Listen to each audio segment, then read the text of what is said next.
How's it going, everybody? It's Dumb Guy Live. We're here. And we're Oh doing God.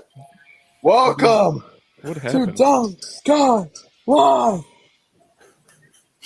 That's a That's the Edge theme. I was trying to do like the Judgment Day. Fuck. Let's that's go. really Let's welcome, guys. that was a really cool Welcome, guys. start. Thanks for telling us that you were gonna do that. That was really Yeah, really, I'm really. glad. I have an element of surprise. I'm a loose cannon. Let's That go, was guys. good. Welcome to the Dumb Guy Chat. How's it going, everybody? We got myself, we got Boss Man Monty, we got Murph with his orange Gatorade, and we got Jamie who went and saw Liverpool today. How was the game? It was good. It was good. Didn't really mean anything.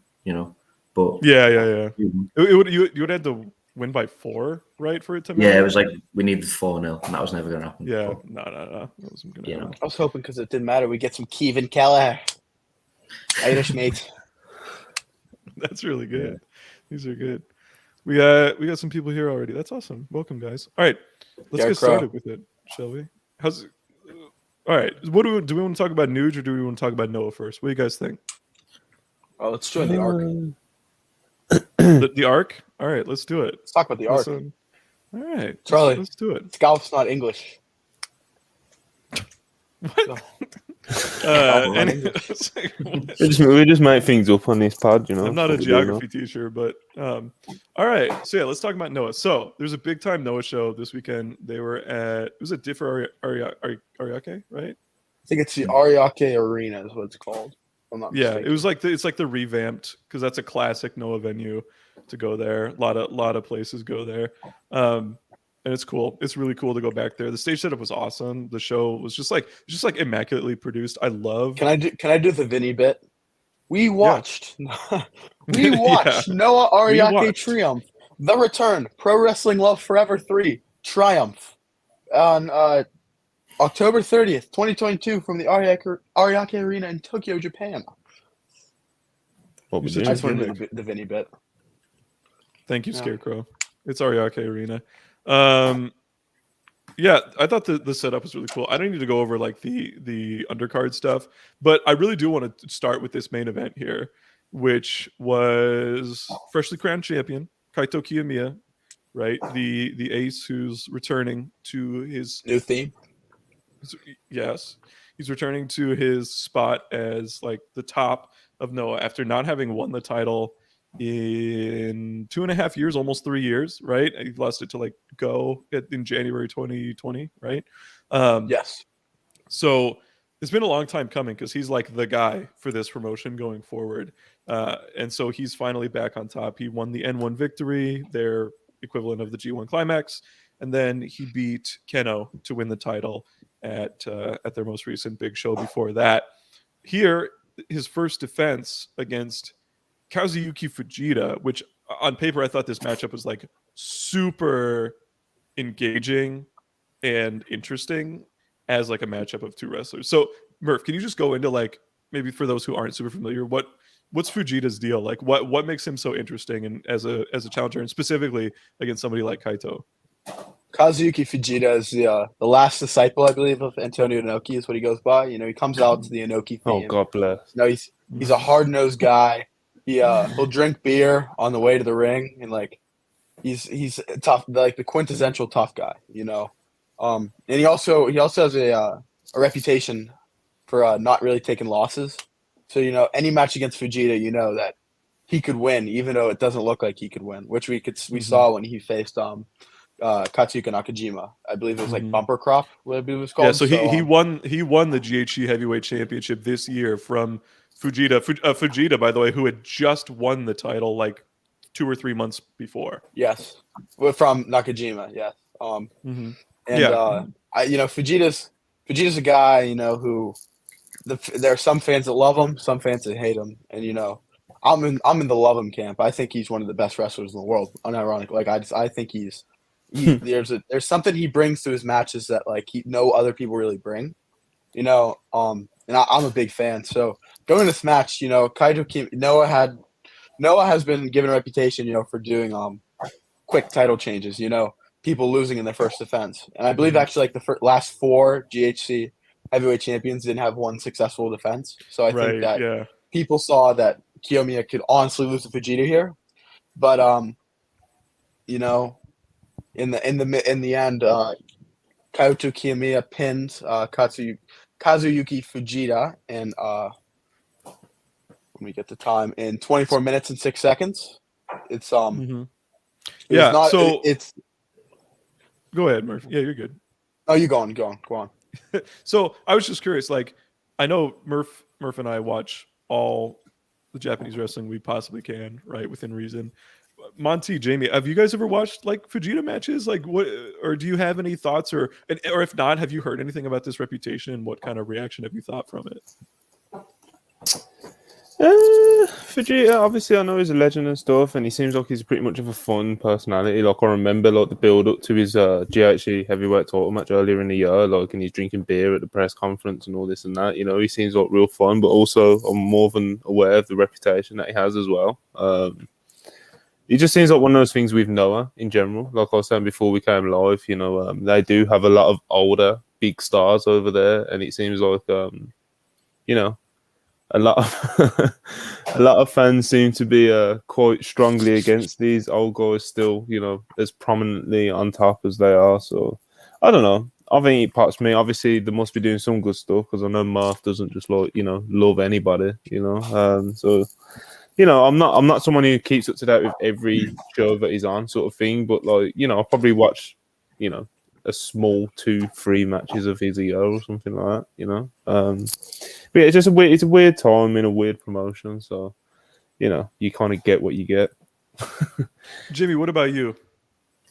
Yeah, so I probably watch maybe a little bit more Noah than Monty does, but not. I don't watch like every show. Got into it a lot when Nakajima was champion, and then obviously that reign ended the way it did. So, how did you feel about that when that happened? Like, what? Because you're a big fan of Nakajima, right? Yeah. Well, I wasn't a big fan of the decision, but I don't like I don't hate Vegeta like a lot of big Nakajima fans did at the time. Yeah, I'm sort of with Murph. I think Vegeta's really good in his own right, so I didn't really hate it, but you know, it wasn't the booking decision I'd have gone for at the time. But no, I watch the big shows and stuff, but I don't watch every. Yeah, so Noah's big thing. I think Fujita and Noah booking are like the two central things to this deal here. So, number one, Noah's big thing that I don't think people necessarily articulate that often, but it's absolutely the case. Like, their booking style is genuinely that anything can happen on any given night. Yeah. Like, they're not super hierarchical like New Japan is, where you got somebody. It's like, okay, Yujiro Takahashi will never ever beat Okada under any circumstances, right? Nothing like that. Okay, if this was Noah, seriously, on any given night, anybody can beat anybody. The way I think of it is yeah, you know, everyone will say that like Tony Khan's the money mark book, like a Mark Booker. Nozawa Rongai is literally the quintessential Mark Booker. You know, the guy books the guys that he loves, which is old luchadors and like shoot style guys. He books those guys and he puts them in positions where they can beat anyone and lose to anyone. So really, it's really how Nozawa Rongai like pictures something in his head. If Nozawa wants the young guy to win and for like a coronation, he'll do that. If he wants Fujita to fucking wreck a dude, he'll do that. If he wants, and it really just depends on how he feels.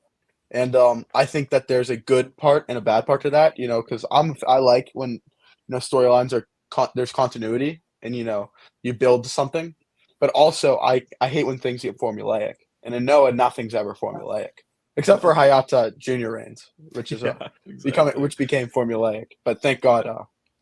And we'll talk briefly about the undercard for sure. But so Fujita coming into this match, he's killing Kaito at these prelim shows. I don't know if anybody else was able to watch some of this, but I did not. So like, he's pinning Kaito clean, he's pinning his associates clean, he's beating the shit out of him during matches, after matches. It's like absurd. Yeah, he's like killing this champ. And then leading into the match, this VTR that Scarecrow shouted out, I'm glad that he pointed this out because I almost forgot about it. This intro video package to the main event was fucking preposterous. It's like so campy, where essentially Fujita is presented as like a like movie monster, right? And Kaito is like the hero who's trying to slay him, but it's literally David versus Goliath. And so the Noah what's it called, VTRs get me every time. I remember exactly before like the acclaimed Go Shiozaki Takashi Sugiura match in 2020. Their VTR was basically it was classical music, and it was like this slow like picture, like it was picture frames, and they were showing like, oh yeah, these guys are their careers have linked with each other, and it was like so soft and gentle, and then literally they beat the shit out of each other for 45 minutes. So these Noah VTRs are crazy. So we get to the match, and everything is set up for Fujita's like this unstoppable guy. Like you just can't beat him. He's the beast. Like that's his name. He's the Beast Bomb, right? And so the match kind of reflects that. He's on top for the vast majority of it. Occasionally, Kaito will get bouts of offense, like he'll hit some sort of like springboard out of the corner and knock him down, or he'll fire up with some forearms or hit a big drop kick or something like that. But for the most part, it is Fujita just pounding on Kaito, putting him in holds. Like, let me talk about this finish. Yeah. So we'll get So finally, it starts getting really heated. Like for the last minute or so, it starts to pick up. We're like, okay, we're hitting the closing stretch here. They're exchanging hard slaps, like stiff stuff. They trade punts. Kaito hits Fujita. So like the Randy Orton punt. Fujita hits it, but literally 1 million times better because he's actually punting the guy. Kaito does a punt of his own.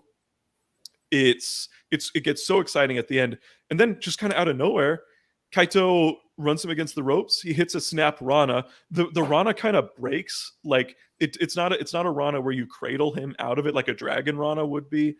They kind of separate, and then Kaito just scrambles over, ties him up in a pinning predicament, and pins him. 1, 2, 3.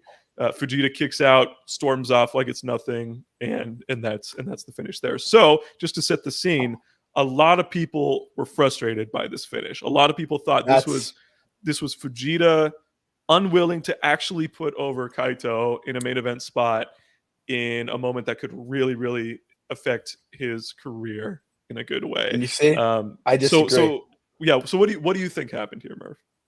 That finish was pure pro wrestling love. I was pro wrestling love. Pro wrestling master-esque. One of the greatest Japanese wrestlers to ever live, Keiji Muto. They are basically telling a story that Kaito Kiyomiya is Keiji Muto. I don't know how I feel about that. Because to be honest, I love Kaito Kiyomiya. He's not Keiji Muto. But that's the story they're telling. And hopefully it goes better with him than Sonata. But I think they're really just showing that Kiyomiya. I really think they're just showing that Kiyomiya is the Pro Wrestling Masters protege. And, they're going to do that. This finish was great. I see that, the fact that it could be Fujita, fucking, like saying like, I want it to be a fuck finish. No, but I truly, truly think that this is their way of saying this kid is the new Muto. So Jamie, Monty, if you guys watched this, what did you think of this? What did you make of this after you saw this kind of wacky, unique finish? My immediate reaction was just pretty boring one, to be honest. It was just like, well, that was a bit weird and sudden, It was just like you said, they were starting to pick up the final.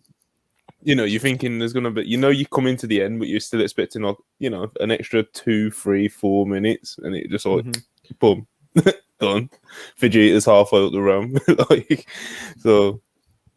It was, like I said, it was just kind of one of those things where it's just like, well, this is weird. But like I was saying earlier, I'm not really like 100% tapped into Noah. So, you know what I mean? I wouldn't have been able to draw the comparison that Murph just did about Keiji Muto. You know what I mean? So, I just thought it was a bit weird. It was just a bit weird visually. Yeah. Well, I know this is. This is my friend from school. Oh God! Welcome, Liam. he doesn't watch wrestling, but he's a fan of he's a fan of. Thank you for the buck He's a 79. fan of Will. he's a fan of Jamie Ross's, Appreciate it. you know. He is, and he likes Mina Shirakawa of Stardom fame. Wow. He doesn't like wrestling, but he likes Mina. He likes Mina Shirakawa. Yeah, that's Don't we all? right. Wow. You Wow. know. So Jamie, what do you think about this? Yeah, pretty similar to Monty. Like, I just thought it was a bit weird at the time. I think that the fact that it wasn't like they sort of, they came apart after the original Frankenstein. They sort of like broke it up, and then he crawled to make the pin. I think it was all sort of like, if it was all one move and he like kept hold, and then Yeah, for sure. It'll look a bit more natural. It looked like, I don't know, it looked a bit clunky the way it happened, but I didn't instantly think like, oh, this Fujita not putting anyone over, but I just think it didn't quite go as planned. But the match overall, I thought was really good. Besides that, Shout out Ayo's baby moms, That's what we do out here. Mina. Thank you, AO. Breaking glad the you're here. news, celebrity couple. That's so goofy. Russell Pierce is AO. Yo, Mina Shirakawa's gotten good. It's like blowing my mind that she's like actually a good wrestler now. I never thought it would. Yeah, I happen. wouldn't know. I feel like that happens a lot with Joshi's. Like, I'll hear like some of my Joshi friends on the timeline like talking about someone, and they'll be like, oh, they're terrible. Then like 6 months later, they're like, oh, they've had a good year now, and it's like, oh, That will never happen with Lady C. Lady C will never be good. I'm sort of putting my foot down on that one. I'm sorry. Second if best there are any- teacher in wrestling. Sorry if there. That's right. Sorry if there are any Lady C stands in the. She's very likable. She's a teacher like me, and she's the same age. In fact, we should link up. But yeah. Anyway. She's So yeah, 6'1"? no, she's not six, bro. No, there's no way she's 6'1". In Joshi, you'll be like five. They'll be like this Joshi is named like the giant Joshi monster bitch or whatever, and they'll be like 5'6". It's like so Jamie, I completely agree with what you're saying about the about how the like Rana it wasn't perfect. I'm pretty sure the idea is that it was just going to do like a snap Rana into a cradle and pin him like that, because that is the exact finish that Keiji Muto did when he won his last world title from Go Shiozaki last year. It's also the only time Fujita's loss in the N1 to Hijo del Santo Jr. was, or Hijo del Dr. Wagner Jr. Hijo del Santo, could you imagine? Hijo del Dr. Wagner Jr. was a snap Rana finish. Oh my god! It's almost like they're trying to tell a story that he learned, and that's how you beat Fujita, because Kiyomiya's never beaten Kazuyuki Fujita before, right? It's almost like that's like the idea. And you don't have to think that's like a good story. Like if you think that's shitty, whatever, I guess. But to say that there's like no thought or it's just they're just doing whatever for Fujita. Fujita just needs to be protected or whatever. I just don't really buy that. I also just don't like Noah has grown exponentially over the past few years, especially since the Cyberfight acquisition, and just the idea that like this company that is ostensibly there to make money would just blatantly like ignore money making trends in at the whims of like one guy. Like Fujita's not like, he's not a barn burner. He's not like blowing down Tokyo Dome level houses or anything. He's just like he's like a star, and he's a former He's MMA a fun guy, old. so- He's a fun old guy who will pop a little number. Yeah, you know? yeah. So I just don't. I don't know. I just don't. I just don't buy it. I don't really. Unless listen, if you think Fujita sucks, that's your prerogative. You can think he sucks. You can think the match sucked. That's fine. I think a lot of wrestlers people love suck. It's just, but we have to be But I don't. honest here. But you see like the conversations on Twitter, and they're like, Noah will never move on. They're stuck in the old ways of booking, and I'm like, bro, Kaito Kiyomiya is 25. He was born in 1996. He's their champion. He just pinned Hideki Suzuki, Keno, and Kazuyuki Fujita in a 2-month span. Like, he won the N1 victory. Like, to say that they're like stuck in the past is like what? Get out of Who's here. their champion? Their junior champ is Ninja Mac, who has been wrestling for like 2 years. Like their tag teams are old, I guess, but they're like a fresh act. Kojima hasn't been in Noah for any extended period of time in like his entire career. So it's people just hate old wrestlers, bro. Like people, bro, ages old of wrestlers. It's like it seriously is like borderline ageism, in my opinion. Like again, if you think they genuinely are not good performers, I don't have a problem with that. That's your problem. But I don't. You just it's like, but like some because like Takashi Sugiura does it the right way because he's a pro wrestler and he's not an MMA fighter. Like he's cool, he's fine, but not Fujita, not Funaki, not. But some of them love soccer. Yeah, not Hideki Suzuki. How dare they? Because they did Inoki Genome Federation and they did all this bullshit that. By the way, IGF fucking sucked. By the way, but yeah. What are you talking about? Brock Lesnar, IGF champion. Yeah, fucking IGF. There are people on Twitter who are like, IGF is so based, so epic and based. Yeah, it's a bit much. But so I love that Kaito's still champion. I'm glad that they didn't do the title change. Now I would have been annoyed with the title change because I think Kaito's the guy, and I think he's really become the guy this year. Right? Oh, by the way. Guess who Keiji Muto's only losses to outside of Marufuji in like forever? Oh, it's Kaito Kiyomiya. So, God, it's just like I don't that know. It just feels very arbitrary as well. Oh, it was incredible, was it not? Yeah, it's literally the best Noah match of the year. Yeah, I was about to say I've not 100%. Seen them all, but I'd be pretty confident saying that's the best Noah match of the year. 100%. I think so. Some people weren't that high on it, but again, I think it was just like people just being like, Muto. Yeah, Muto's like, old and like if I get it. Like Muto is fucking 59. He's not going to do part of the charm, especially in that match as well. So. But I don't know. Anyway, like it's. I think I just get frustrated when I see people let their tastes and like they're up. I feel like people get upset when they don't enjoy something, and then they try to like ascribe some real life meaning to it when you can't just be like, Muto has has lost 3 singles matches since 2015. One of those guys was Kaito Kiyomiya. Marufuji. Who's the other one? Wrestle 1. You know who it is. You know who it is. Because of course I brought this. It's the what? King of Freedom. King of Freedom Kai. Oh, it was Kai. Yeah. Kai. Yeah. Wow, Kai. That's next episode. We'll save that for next episode. That's a good trivia question. We'll move on. Okay, so I think we talked enough about this main event. Let's talk about the rest of the show. We talk about the tag match. Yeah, let's talk about the Muto match first. Let's just go in like reverse order. I agree.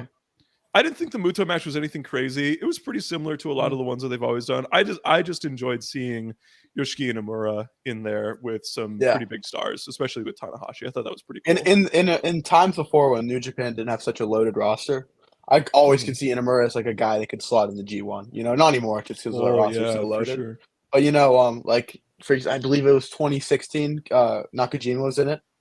As he's a young guy like that in 2016 Nakajima, and they would do guys all the time before that, and so you know Inamura with the New Japan guys was great.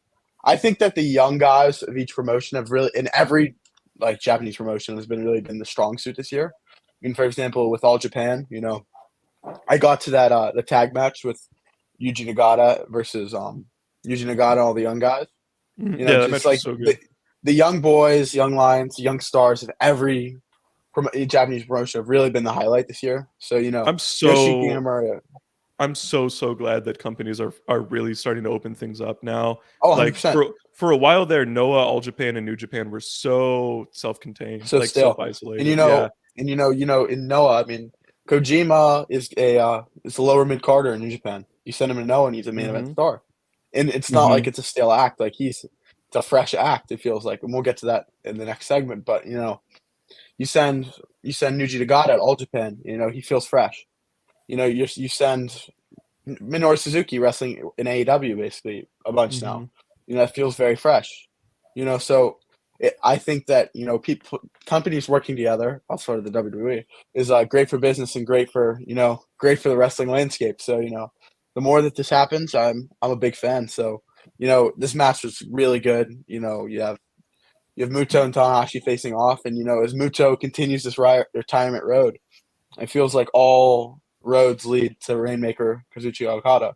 So Yeah, if we he can, seems to be the guy. Yeah. if that's coming, that's a Tokyo. I don't know if it's a singles match. I don't know if it's a tag match, but I think a match with those two can pop a big number in the Tokyo Dome.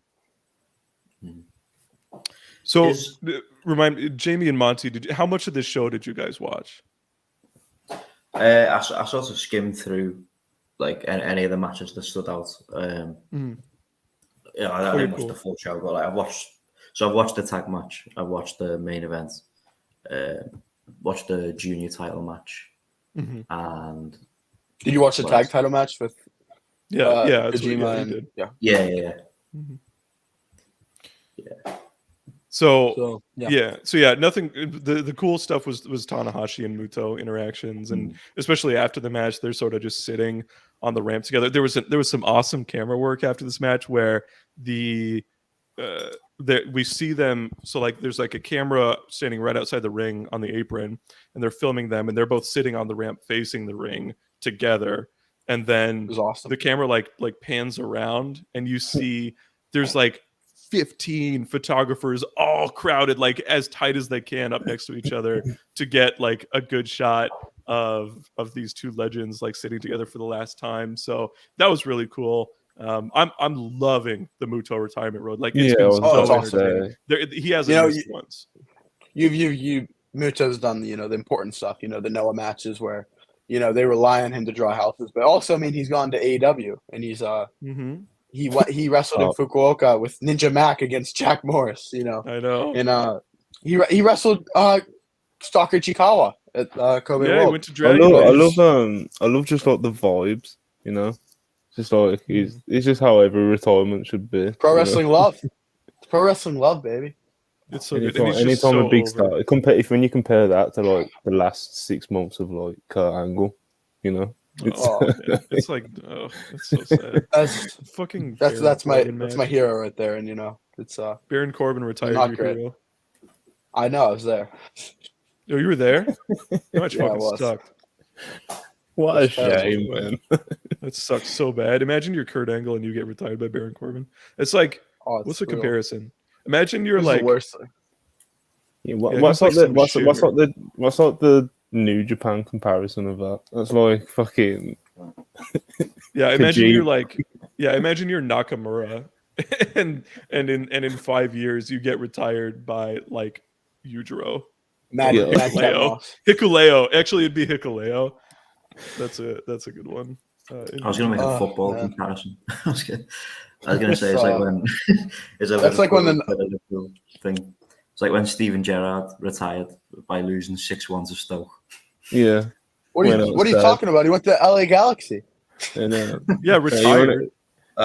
You're not a love about that. Everyone says that like to let Liverpool score a goal, just because they felt bad for Jezza. Ben Roethlisberger retiring after the Chiefs murdered him. Well, he deserved that. This is good. fuck the Steelers. What do we got next? Tag title match. This was a lot of people's favorite match on the show. I thought the main event was the best match on the show. But this tag title match was a lot of people's best one. It was Kojima and Sugiura defending against Keno and Nakajima. In a lot of times in pro, there's like, it's just like very sports like, right? This match, there was such a clear heel face dynamic, and yet they still kept it sports like with a lot of the stuff they were doing. I thought it was such a fun like vibe overall between these two teams. It was just really enjoyable to watch, and it was in fact Kojima and Sugiura getting the win. But yeah, the vibe was like Kojima's such like a wacky guy sometimes, and Keno was not having it. Keno is like the most straight-faced, even keeled, he hates fun type of guy in the world. And it was just, ironically, of course, Keno's fun-hating gimmick is like the most fun thing on a lot of Noah shows. So it was great. It's it's crazy that two 50-year-old men is the best new act in wrestling. But it's truly, they're doing like a partners in crime. It's like a movie character that was doing, like wearing the shades and BNGC's fun-loving old guys, just having fun. And it's been so much fun. Yeah, I mean, these guys are two of the best wrestlers in the world, and yeah, it was so fucking beast. We'll get to that with the beast of the week at the end of the episode. But Kojima is, he should not be in New Japan being a fucking pin eater, like being like in normal. Like this is where he should be. He should be having these matches with Takashi Sugiura, who is my favorite wrestler in Noah. I think he's the best wrestler in Noah. And these guys are just both so fucking good. And if this keeps going, if this tag team, keeps doing matches, like they're a low end tag team of the year contender just on. If they can wrestle, I mean, their next defense is kind of shitter. It's against Shuhei Taniguchi. It sucks. Sorry, no, Muhammad Yone and Akitoshi Saito. Yeah. Yeah, so that'll fucking suck. But if Noah can keep the belts on these guys for a while, it's gonna be a lot of fun. How'd you like this one, Jamie?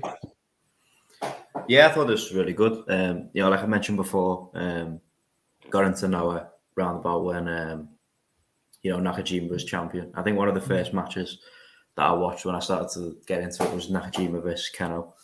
So these two are like the people that really got me into the promotion. But like you're saying before, Sugiura and Kojima as a duo, they're just really fun. And like I say, the Congo guys, two of my favorites. But I found myself rooting a lot for Sugiura and Kojima because they're just fun, just a fun tag team. And I loved how Kojima had a Koji belt. Sugi always has his like Sugi fan belt. That was good. That when he teamed with Sakuraba, and now he has a Koji belt. It's really just a great act. I love it. And he put up that scarecrow comment. It's like Mer said, like Sugi and Kojima, like these two old guys, like partners in crime. Like that is like the vibes that you get from it, It's so good. Yeah, it's so just much a part, fun, man. Yeah. And again, it's like and nobody ever has a problem with Kojima or Sugiura or anything like that because they're wrestlers. Because they didn't do the MMA shit, bro. What is this? This is like the most baffling thing in my life right now. Is this person with his preposterous? But they give us money. He's popped up to AO too. He wants the picture up on screen. It's tactical. Whatever. Give us more money next time. It's pretty. That's crazy. It's like the most baffling thing. Get your money up, not your funny up. That was really good. Can we get some L's in chat for that one? Yeah. So yeah, I thought the tag title match was really fun. Champs retain. It was a good time. More minor stuff. We had a 3-minute national title match that was under like MMA rules between. What happened there? Because I saw it on Cage Match. I was like, 3 minutes. What the fuck? That's just what they do for the MMA. Like Funaki, I don't know what the fuck his deal is. Funaki, like the last couple of years, was so Can either be the best wrestler in the world or the worst. Yeah, he like on any given night he'll just be like, you know what, I'm a fucking killer now. I'm gonna beat the shit out of this guy and it's gonna be incredible. And then some nights he'll be like, what if I did holds? What if I stretched this guy? And what if we only went 3 minutes and it was kind of shitty? And so I don't know. Funaki is baffling to me. I don't understand him at all. And also they like said it was like mixed like MMA rules. If you could have watched this match and completely not been told that, and you would have been like, oh, that was just a wrestling match. I don't understand these guys. So yeah. Anyway, not much to say there. Funaki retained. It was weird to see Kazushi Sakuraba lose in 3 minutes though, like the Gracie killer. That was odd. But Pride died. So then we had. We're not doing it. Well, we're not doing it.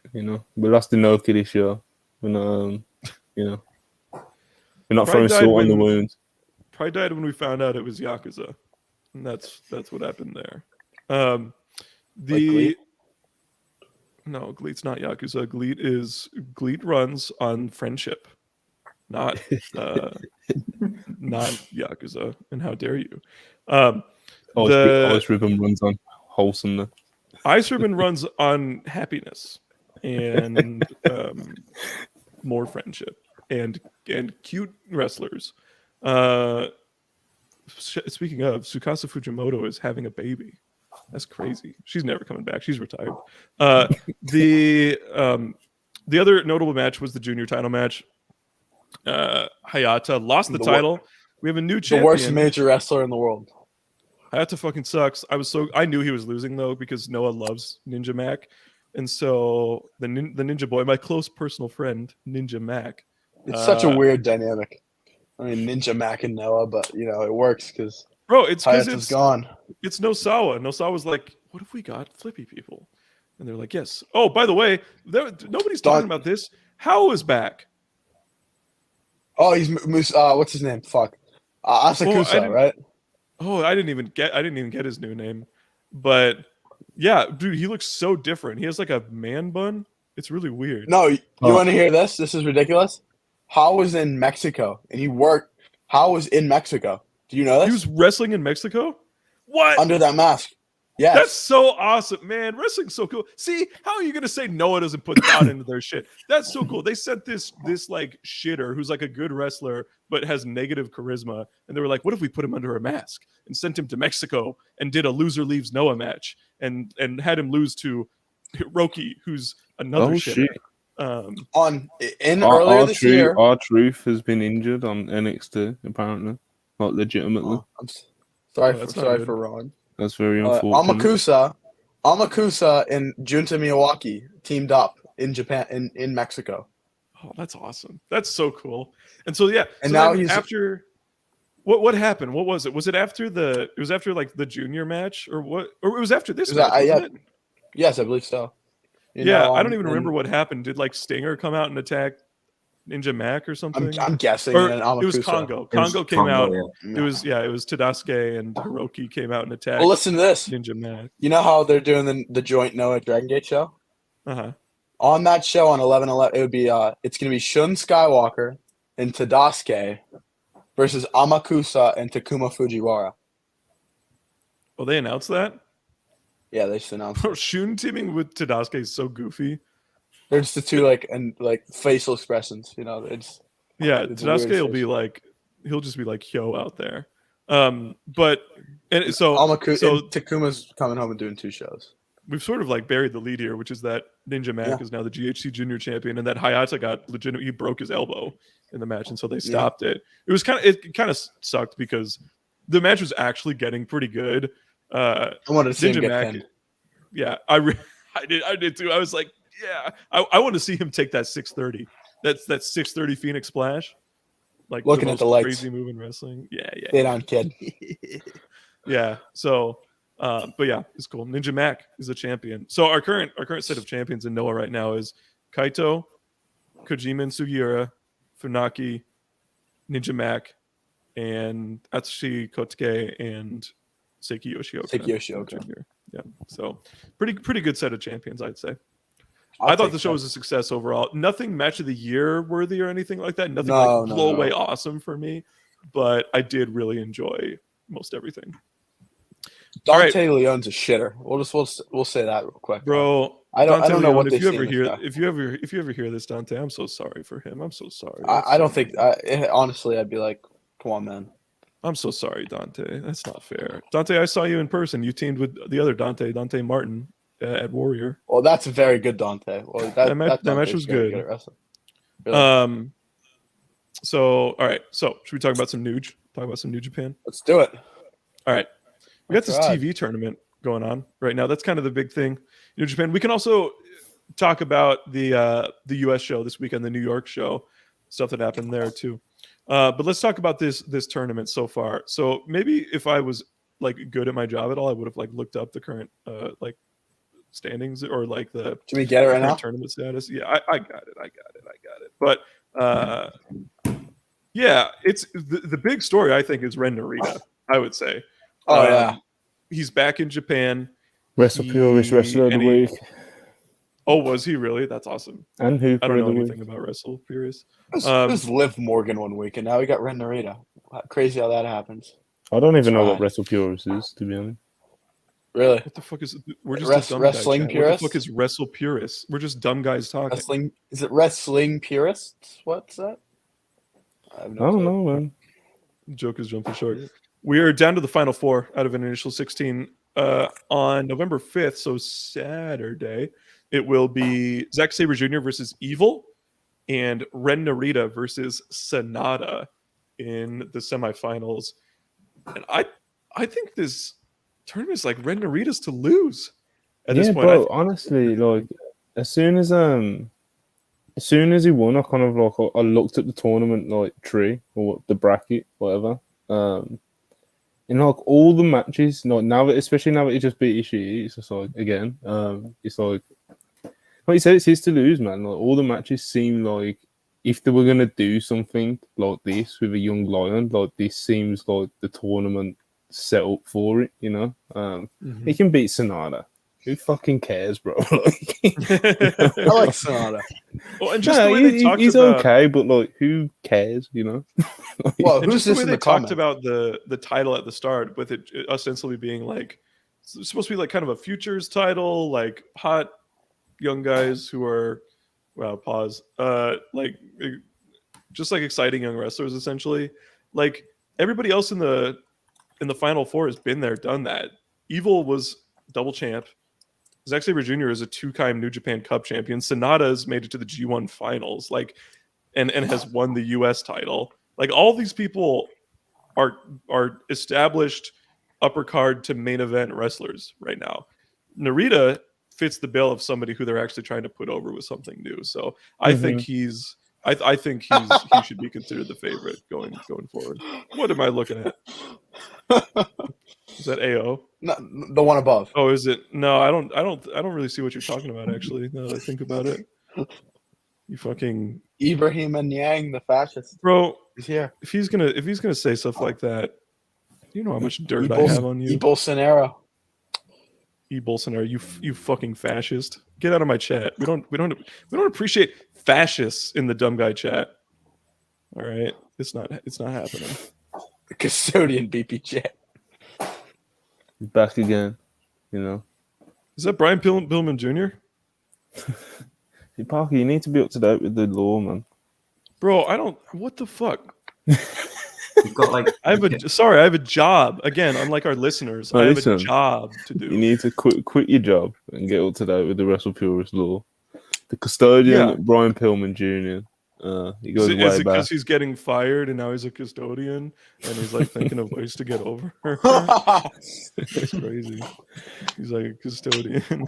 he's like a custodian. Maybe some of our listeners could get a maybe some of our listeners could get a job as like a custodian or like a maintenance person of some time, and then they would maybe like contribute to society. Who needs a job when you can just do a podcast? You know. That's a good point. That's a really good point. Or you could do both. Like me. Yeah, it seems all good. It's a lot. I think you've noticed this in my lack of preparation for anything at all and all things that I do. All right. I kind of like the spontaneousness of this. The spontaneity. You fucking idiot. I didn't know I was on until the tweet went out. Yeah, I didn't know you were on until the tweet went off either. But we love Jamie-san here. Jamie Kun, sorry. I'd rather you than fucking Ibu, but you know. Let's ride. Let's ride. No. Ride. No. Oh. No. Get him out of here. Get him out of here. No. Get him out of here. This is my show. Damn it. I love how he's on mute. Like, yeah, he's just what's up, guys? How's everyone doing tonight? He's just here to lurk around and just like, it's like scare everybody. Ibu, would you consider yourself to be a non-toxic wrestling fan?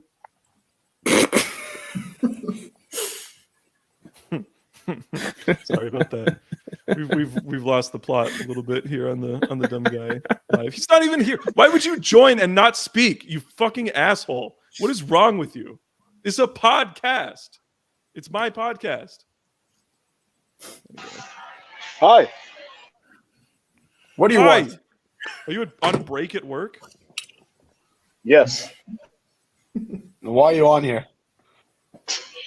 Wanted to talk some Ren Narita, man. You know. How did you feel about the Ishii match? It was beast. You know, like they're calling him the Son of Strong style now. So it's a little cheesy, but you know, you got to market the young guys, got to get the kids over, as they say. You Ren Narita, he's at a stage where he is absolutely just cosplaying Katsuyori Shibata. But quite frankly, just being an approximation of Shibata in a match with Ishii is enough for the match to be tremendous. Now he's gonna go to the WWE because that's where everyone wants to go. Oh, absolutely. Hunter's really looking to sign some of the young lions, and nah, man, the match was awesome. It was really cool hearing the crowd cheer for him and chant his name. Like, just hearing Japanese crowds say things is refreshing again. It makes me that much more interested in watching more Japanese wrestling again. This new TV championship with the 15-minute time limit is very promising as a concept. And I think Ren is the right guy to kickstart the belt, considering it's supposed to be a young man's championship. So super excited for that. The match is awesome. I would like to see Narita come into his own the more he just grows.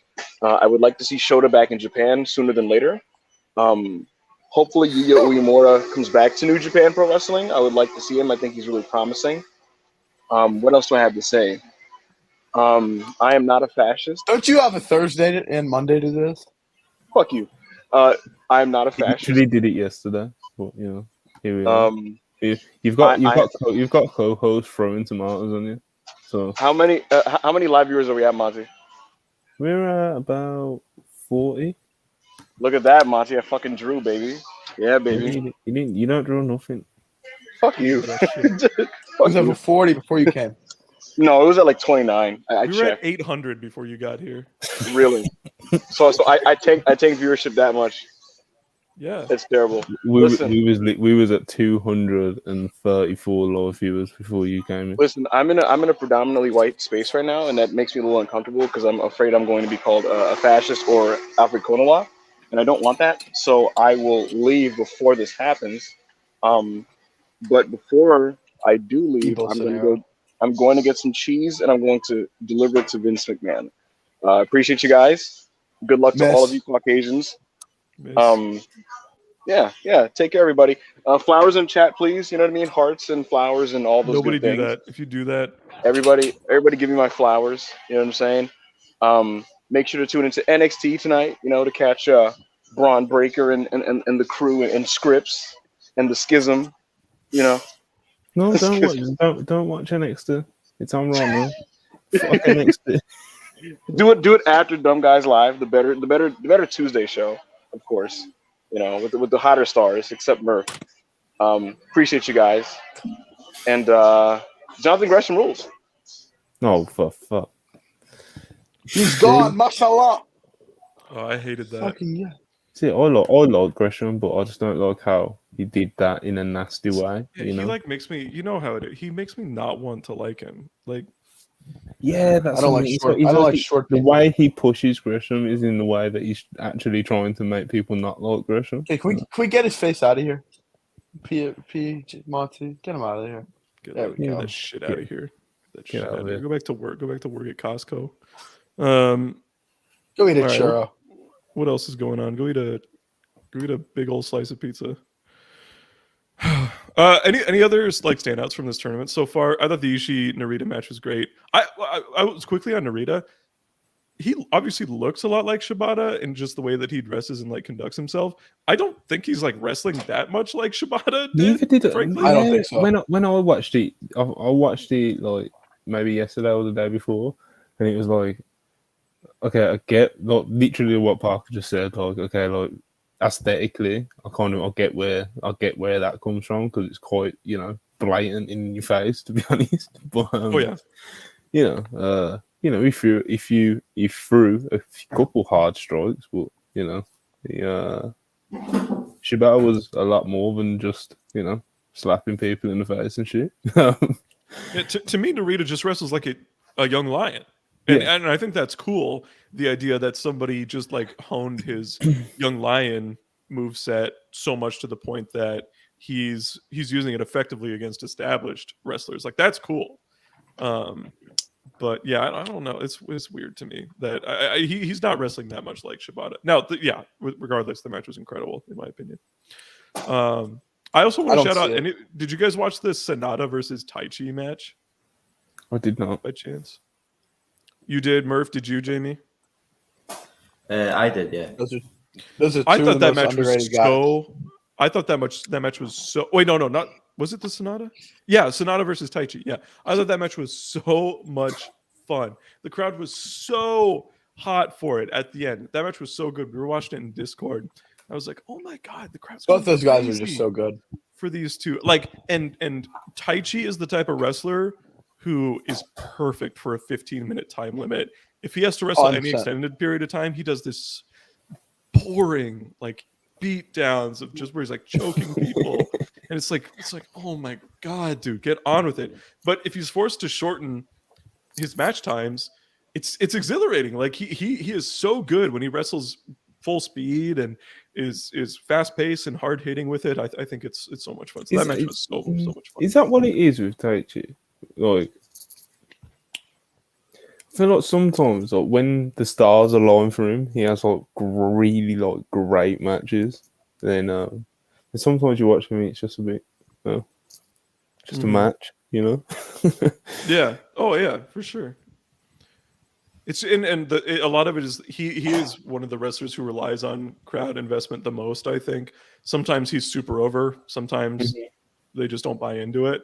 So yeah, that's a big part of it too. But I thought that match was so much fun. I agree. Let's see what else. Oh, the other big occurrence so far on like the New Japan tour was at Korakuen during the Toru Yano versus Great Okan match. This was immediately preceding the Ren Narita match. We got an appearance The master. from the pro wrestling master himself, the Great Muta, not Keiji Muto. He showed up. It was awesome. He had like the full get up on. The crowd's like oh my god, is that Great Muta? Oh my god, is that Great Muta? And then they're like, and then he pulls off the mask and he mists Great Okan, calling back to their match that they had a couple months ago, and Yano gets the win. And of course, Muto and Yano used to be aligned, over a decade ago, right? And so I really like just stuff like that. He still hits that miss real clean as well. So he's the best at it. Some people can't do the mist. Some people like just fuck it up all the time. It's really good. And then Okan came out the next day with like bandages all over his eyes, and so Muta, like the character, has an Okan match. He's facing Nakamura at the Budokan, and then it's like the beginning of January is like his last. Probably talk about the Muta and Nakamura thing, considering this has been like let's do that. The Puro show. Well, we touched on it yesterday, but you guys are the real. This is the real expert show, minus myself. So I think it's so exciting. I think it's so much fun. It's just great that it was for the January 1st show, right? Murph is for Budokan. Budokan. Yeah. So I mean, that's how you sell fucking Budokan tickets. If I recall, the Voices of Wrestling report from January was that Noah was not happy with how the Budokan show sold this year. And so they weren't. Yeah, if you want to fucking sell out the Budokan, if you want to, or draw a big house there, you give us Keiji Muto and a WWE contracted Shinsuke Nakamura in his first match outside of WWE in 6 or 7 years. So it's a big deal, man. That's a big deal. I don't think it can get any bigger. Yeah, I mean, Okada versus Muto at the Dome, because Noah's running the Dome show. That seems that was a pure shock. I mean, I had no idea, no expectation of it. It's pretty cool. I mean, I'm not really in favor of WWE being like involved in promotions personally. Like I don't want them like in being big in the Tokyo Dome. But I mean, stuff like this, having Shinsuke Nakamura, stuff like this, having like Nakamura, face Keiji Muto at Budokan, everywhere. For example, like Gunther going to what's it called, like WXW, like just like little like nice stuff like that. I'm all for that. I think that's gonna be a big show. I don't know if they're gonna sell out the Budokan, but I think they can get 7,000 or 8,000. And I think that's what Noah really wants. So what's a sellout in Budokan? Yeah, and I don't even know what the current like full capacity is like 16,000. If they get 8, I think you're happy. But again, so there's still caps on all that type of stuff. So And Noah that's does a big stage too. Yeah, that's the other reason I just don't understand people talking about fucking attendance now. Like, there's still caps on everything, and it's still COVID. Like, there's still people scared of going out or whatever. It's like, I don't get it. I don't get it. We don't know what it was like put out. Like in America, it was all like Fox versus CNN or whatever the fuck was going on over there. Over here, it was really weird as well. Everybody was so normal about it over here, actually.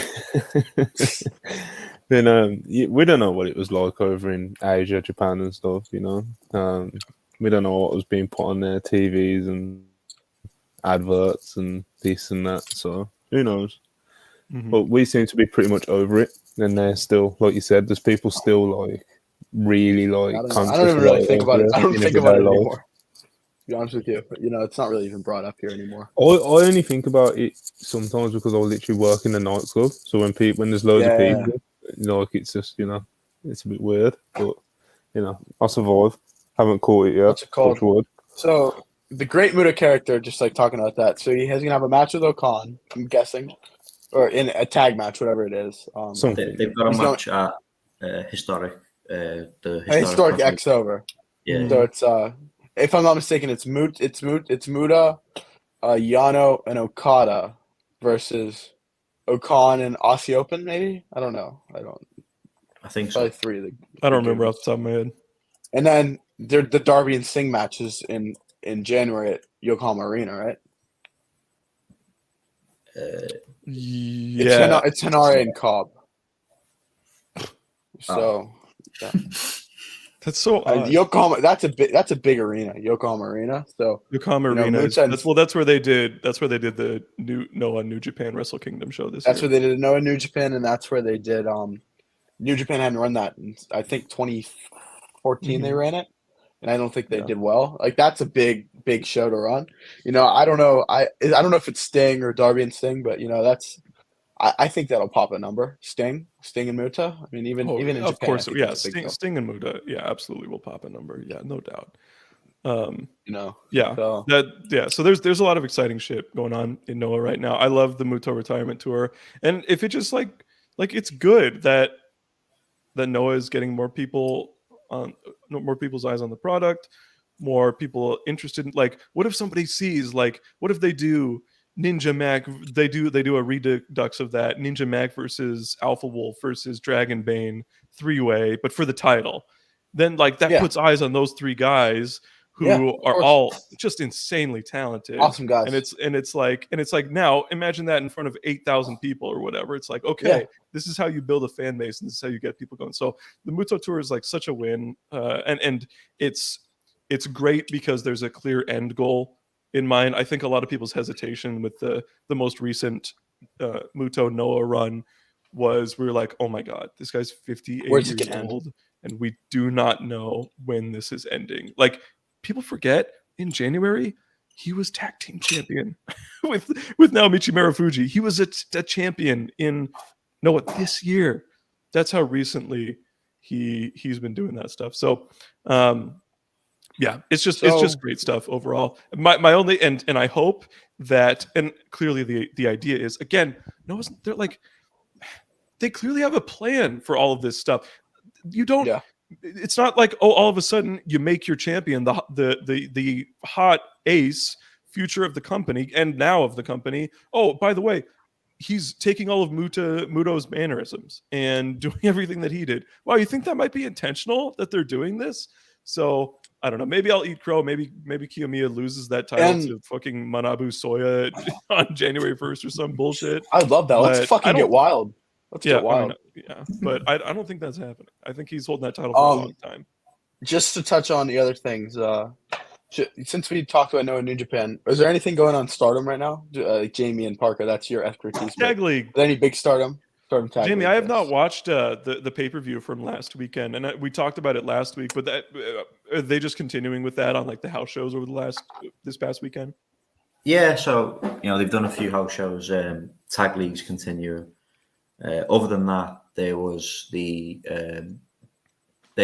were on New Japan show in New York. Yeah, good. New York.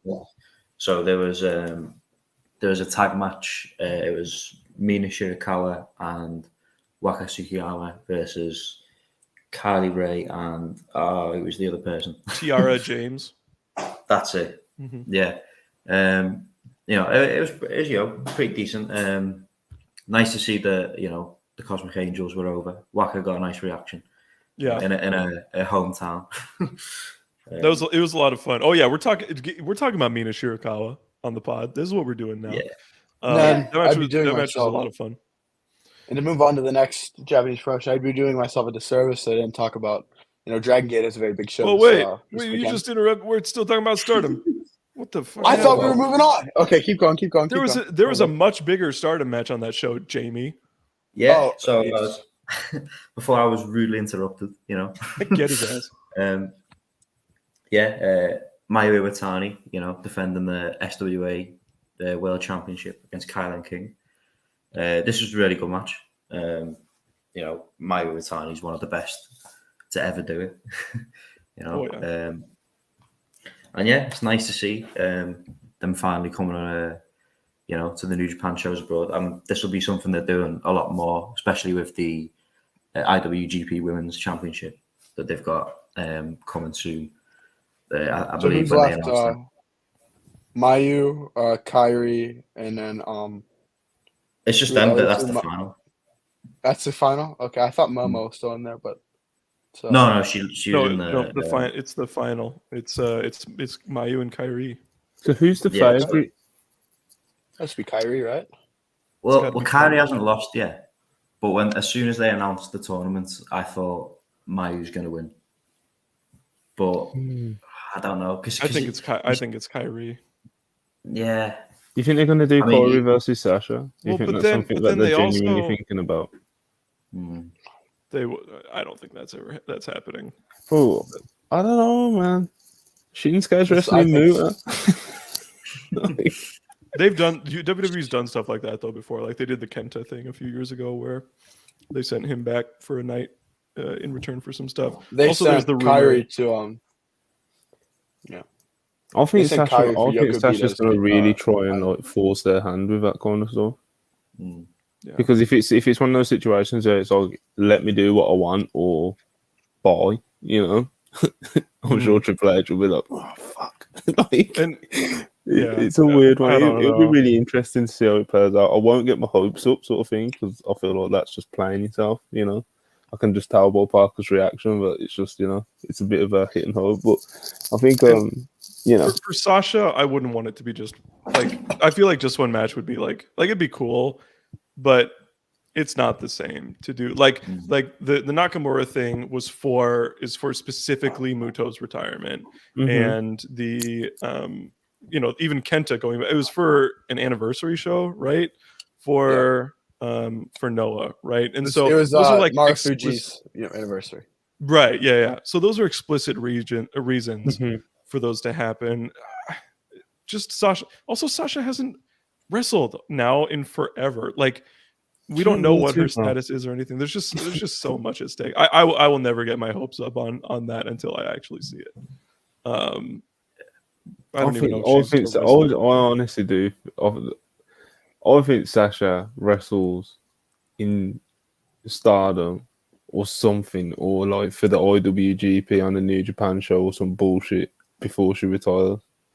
Unless she retires like now, Oh, I think that's possible. I was just saying, while she's contracted to WWE, like no way. I don't think they're doing. I just don't see it. It would be such a break of precedent for what WWE's done for decades now. So yeah, I mean, just briefly on that New Japan show, by the way, the one in New York that had the Stardom matches on it. The two big matches on the show were Shingo defending the the King of Pro Wrestling title in a New York street fight against El Phantasmo. I thought this match was really good. I didn't think it was like blow away awesome, but I thought it was a really good match and a fun street fight.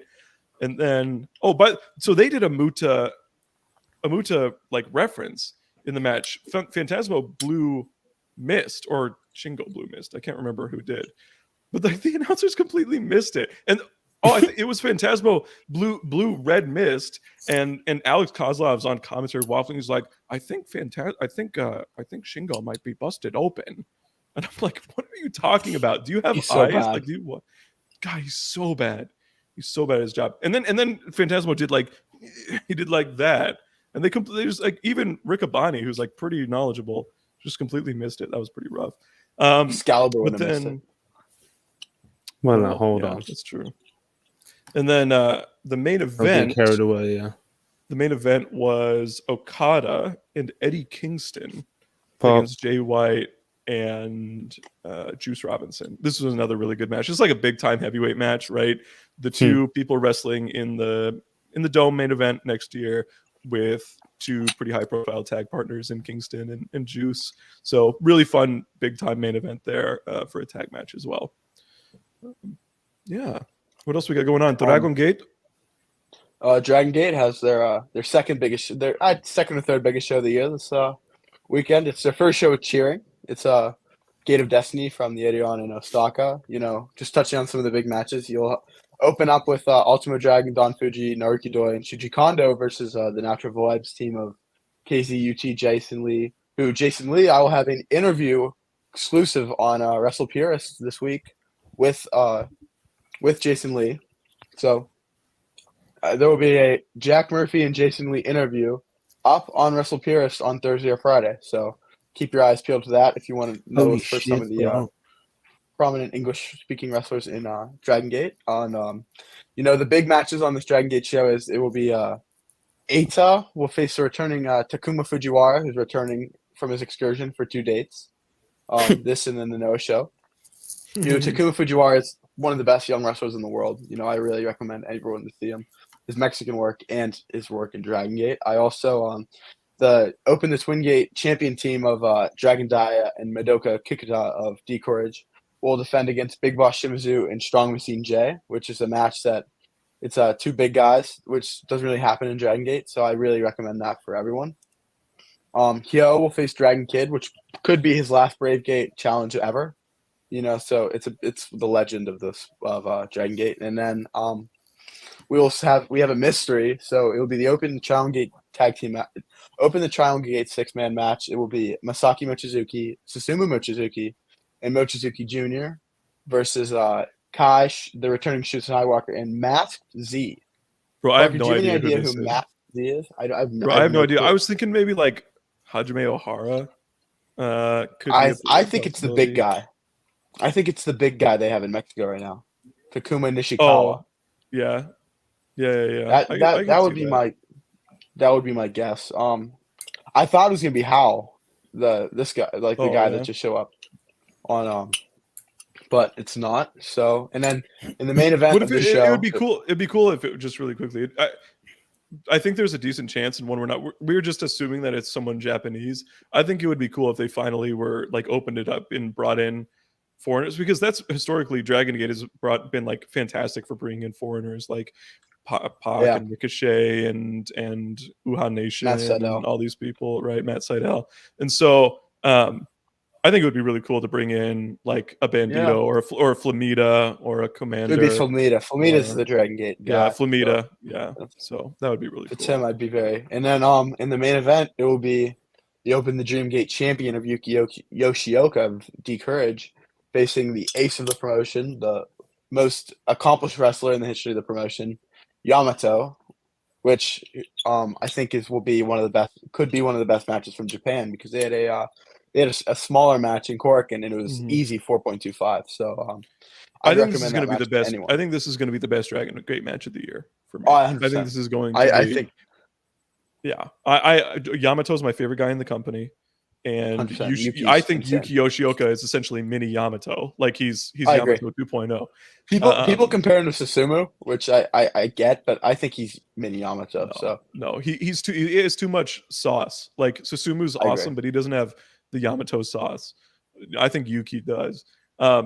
This should be like seriously. If you're not this is going to be one of those matches where like Dave Meltzer brings it up in an Observer or on Observer Radio, and he just gives it like 4 3/4, and people are going to be like, "Oh, I need to go watch this."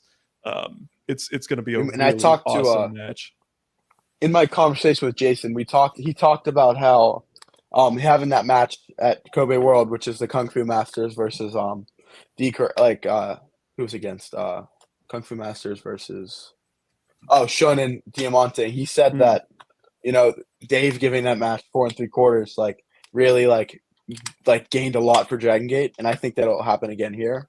So you know, just on Dragon Gate, you know, I'll have the interview with Jason up on Thursday or Friday, and I'm hoping that this Dragon Gate interview series could become a new thing for Wrestle Purists. So I keep your eyes peeled to that, and I think it's time for us to go into our Beast of the Week talk. Well, hang on, real quick. We're going to talk about this. There's a Stardom pay-per-view in like 2 days, Really? right? Isn't it on the 3rd? Yeah, because I believe the 3rd is a national holiday in Japan. So there's like New Japan is running a big show. There's They run so obviously many. Stardom. God There's damn. lots of other stuff. There's DDT. Right. Dio Stardom's still Grand Prix. doing this thing where they run like fucking 20 pay-per-views a month. You know? Yes. They run a pay-per-view every 2 to 3 weeks now.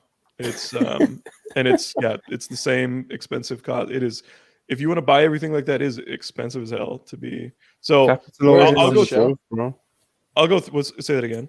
So they're capitalizing on the growth, you know? Bro, they're undoubtedly making insane money. The card on the show is awesome, by the way. I think it has like I think there's enough where they're not giving away anything super crazy in terms of like great matches, but I think every match has a chance to be genuinely interesting and just unique, right? It doesn't feel like a throwaway pay-per-view to me like sometimes these mid shows do. So the main event is going to be Shuri defending the World of Stardom Championship against Micah.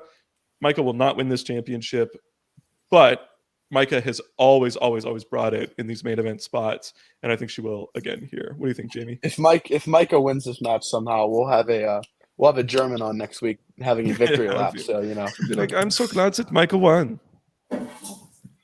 that will be next week. So yeah, you know, Jamie, like move on. Matt said, Micah always brings it with these main event matches. You know, I hope one day, you know, she gets the main event run, but I think she will. I'm think she looking will. at this card. Looking at this card, the team of Tam Nakano and Natsupoi versus Starlight Kid and Momo Watanabe. I feel like that match will be very good. That sounds like a very good match. Tam and Natsupoi is like, they're like the type of team you just want as your tag champs. Two just I agree. great wrestlers who are super over and they're baby faces too. And then wrestling Momo and Starlight Kid, who were tag champs earlier in the year, who I would say they are Stardom's number 2 tag team of the year for me after FWC.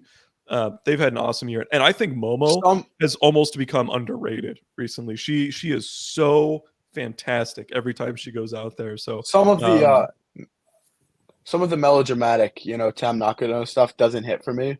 But you know, when Tam Nakano has a match, like there are times in a big match where I can't deny how good she is. Look, It's Tam, so good. Tam, Tam versus Poi Tam's was one of my so 3 favorite like in the company. Tam versus Poi like just completely gripped me, you know. Oh, it's yeah, wasn't that match great? It was so good. So, what do you think? I think there's a small chance of a title change here, but I don't see one happening, Jamie, in the tag titles. Yeah, I mean, I don't really see it because, you know, we're currently in the middle of the tag league, Right. So I think any title change will be coming after that, when the eventual winners make their challenge. So no, I don't think we're getting a title change, but I think the match will be really, really good. You know, there is. We have a Wonder of Stardom title match. Yeah. Saya. Oh, guess what? We're bringing Mina Shirakawa back. This is our recurring theme. Saya Kamitani defending that championship against Mina Shirakawa. Mina really came out to me in this 5-star Grand Prix as somebody who's like actually a good wrestler. She had weirdly like a super compelling match against Ami Saray, and she's just become like, she just targets that leg. She puts him in the figure 4, and it just becomes so melodramatic. Like it's great. I bite into it every time. And Saya is just, I mean, she just has it in terms of, it's almost like difficult to define what makes Saya so great. But after every Saya match, I'm like, wow, that was really, really great. So I don't know how I feel about Gato Move shitter Yuna Mizumori, invading the company, but you know, well, I like Yuna Mizumori. I that's- think she's good. Yeah, maybe when she's not wrestling in a dentist's office, but I mean, that puts a sour taste into my mouth of anyone that works for that company. So that's your favorite company. You're the Chaka Pro man. Yeah, that's a Okay. that's a good one. Fuck off. So yeah, we got Himeka versus Yuna Mizumori. I'm pretty sure Yuna Mizumori is like signed, like or at really? least will be soon. Like she's with the company. Yep. That'll be fun. And then we have a couple big singles matches, and this will kind of close out our preview here. Mayu Iwatani versus Alpha Female. Pretty clearly, Mayu winning that one, right? It's just another big win to set Mayu up for bigger things. And then Obviously. and then Utami Hayashishita. This is one that I'm really interested in. Utami Hayashishita versus Natsuko Tora. This will be Tora's first singles match since returning from injury that kept her out for over a year, right? Like 14 months. And so that's a big test for Tora, who I've always She thought blew her knee out, right? she needs to. What's that? She blew her knee out, right? Yeah. If I'm not mistaken. So I've always thought Tora could do great things, but the way she's like booked to wrestle doesn't really indicate that. But this is billed as like a big grudge match because Utami was the one who injured her, even though it was clearly like not Utami's fault at all if you actually watched the show. But this is billed as like a big grudge match, so I'm looking forward to it too. Yeah, I think the build was sort of. I don't think it was more that she injured her. I think it was like Tora's match with Utami was when Utami was the World Stardom champion, and Tora came back and attacked Utami because she didn't keep her promise to keep the belt until Tora was back. So now she's going after Utami. Got it. Yeah, that's so noble, Tora, the leader of Oedo Tai, the big heel stable who brings a chain to the ring and everything like that. Wow, how dare she not maintain that title for her? All right, Murph. Oh wait, what do you got? Oh, just one more match. Konami's back. Right. Konami's back. Yeah, yeah. So Konami sort of like, I don't know what is the stats of Konami. She's not retired. She just shows up whenever she wants back. to. She's part of God's Eye, but she doesn't do anything. She's just Konami. Yeah. So she's teaming with Mirai and Ami Sourei against the DDM team of Julia, Tekla, and Mai Sakurai. So always fun times when Konami returns. Yeah. Of course. All right, Jack, close this out. It's time for the Beast of the Week. First, we'll go to Monty. Monty, who's your Beast of the Week?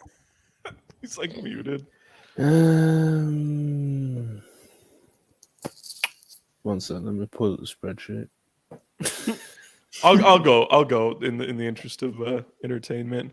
I think it's Kazuki Fujita. Like he came across. I mean, his nickname is literally the Beast. Like that's who he is. His finisher is the Beast Bomb. He like beasted Kaito in that match and like didn't put him over. I think that's kind of a beast move in my opinion. So I'm gonna go with Kazuki Fujita. Yeah, I'm going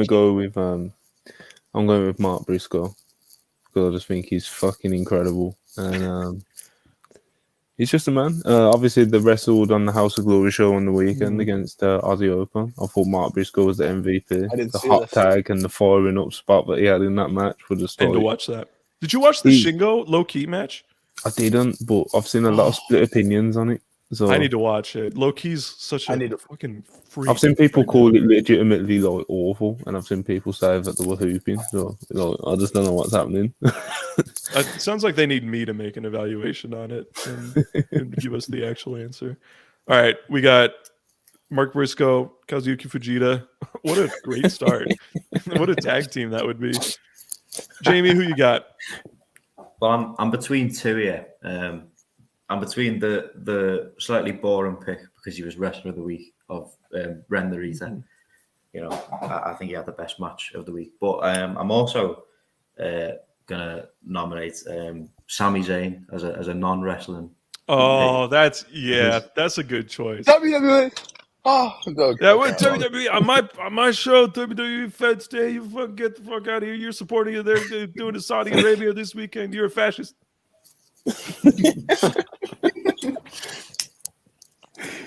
That's So, yeah, that's Sami Zayn's that's a good good. shout. We'll go with Sami Sami Zayn. I Zayn. like that. I like Sami Zayn. Sami My pick Zayn's not is- going to Saudi Arabia. That's a good. Oh, are we gonna be Usi in Saudi Arabia, guys? Have you heard this? That they say Usi now. That's what they do now. You know? Oh man. All right, what do you think, Murph? My beast of the week, It's Kojima. Satoshi Kojima. He said that so dramatic. And there'll actually be 2 beasts of the week this week. Takashi Sugiura. I love this thing. Did they have a tag team name yet? Do they have a tag team name? Love The it. the Beast of the Sugiura, the Sugiura thing is Beast of the so week. good. It feels It's like something obvious. they would play at Yeah. during a stoppage at like a game, like an athletic event. The It's such a good- Sugiura, it's my second favorite like hard rock theme in Japan outside of the Gungnir. I love the Metallica. Gungnir of Anarchy. I guarantee we're the only podcast in the fucking world that shouts out Gungnir of Anarchy. Yeah. But Satoshi Kojima and Takashi Sugiura, easily the beast of the week. I just think they're the best, and I'm very happy with them being our first first tag team to win it. So that's an easy push Awesome. out for me. All right, guys. I appreciate you coming on here to chat some Japanese wrestling as always. Thank you for those who tuned in and listen. It's a ton of fun. I love doing this. I love chatting wrestling with you guys. So, all right, we're gonna close it out here. We will see you at this time next week. Hey, before we go, read Murph's piece with Jason Lee. Read his interview. It's really important. All right, we'll catch you guys later.